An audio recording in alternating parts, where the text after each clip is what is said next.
আমি সরকারের ক্ষমতায় থাকলে দেশের চোর আর সন্ত্রাসীদের জীবন নরক বানিয়ে ছাড়তাম বলে মন্তব্য করেছেন বর্তমান অন্তর্বর্তীকালীন সরকারের আইন উপদেষ্টা আসিফ নজরুল। তবে সেই কথাটি তিনি বলেছিলেন ৫ বছর আগে ২০২০ সালে। ৫ বছর আগের মন্তব্য এখনো ঘুরপাক খাচ্ছে নেটপাড়ায়। গেল বছরের ৮ আগস্ট ক্ষমতা গ্রহণের পর নিজের দায়িত্ব কতটুকু পালন করতে সক্ষম হয়েছে তা নিয়ে উঠেছে নানা প্রশ্ন। ওই পোস্টে আসিফ নজরুল বলেন, বর্তমান বা সাবেক প্রেসিডেন্ট, প্রধানমন্ত্রী ও মন্ত্রীগণ চিকিৎসা নিতে বিদেশ যেতে পারবেন না, অথচ অন্তর্বর্তী সরকারের স্বাস্থ্য উপদেষ্টা নূরজাহান বেগম সোমবার চিকিৎসার জন্য সিঙ্গাপুর যান।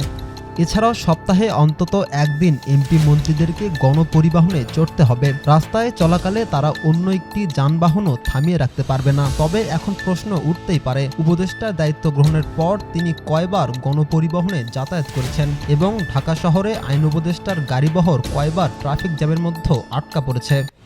শুধু কি তাই, জনগণের টাকায় কোনো কিছু উদ্বোধন বা জনগণকে সাহায্য করার ক্ষেত্রে তাদের নিজেদের নাম ব্যবহার করা সম্পূর্ণ নিষিদ্ধ সহ তাদেরকে মহামান্য ও মাননীয় বলা নিষিদ্ধ করতে হবে বলেও ২০২০ সালের ওই ফেসবুক পোস্টে তিনি উল্লেখ করেন। বর্তমানে ক্ষমতা হাতে নিয়ে তিনি কি সেই কথার বাস্তবায়ন করেছেন নাকি নিজের নামের আগেও মহামান্য ও মাননীয় শব্দ যোগ করেছেন তা তো অজানা কিছু নয়।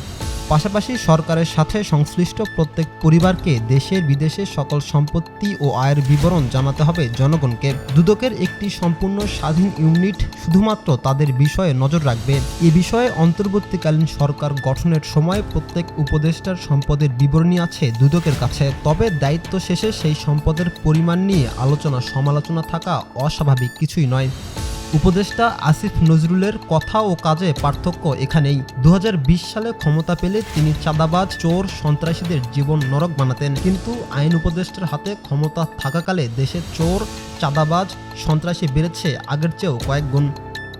প্রায় ৫ বছর আগে করা ফেসবুক পোস্টটি বর্তমানে ভাইরাল। তিনি ক্ষমতার গদিতে বসে দেশ ও জনগণের জন্য কতটুকু কাজ করেছেন তা তো অজানা কিছু নয়। ২০২০ সালে যিনি ক্ষমতা হাতে নিয়ে দেশের জন্য এত কিছু করতে চেয়েছিলেন, তিনি ক্ষমতা হাতে নিয়ে কতটুকু কাজ করতে পেরেছেন তা প্রায় সবারই জানা।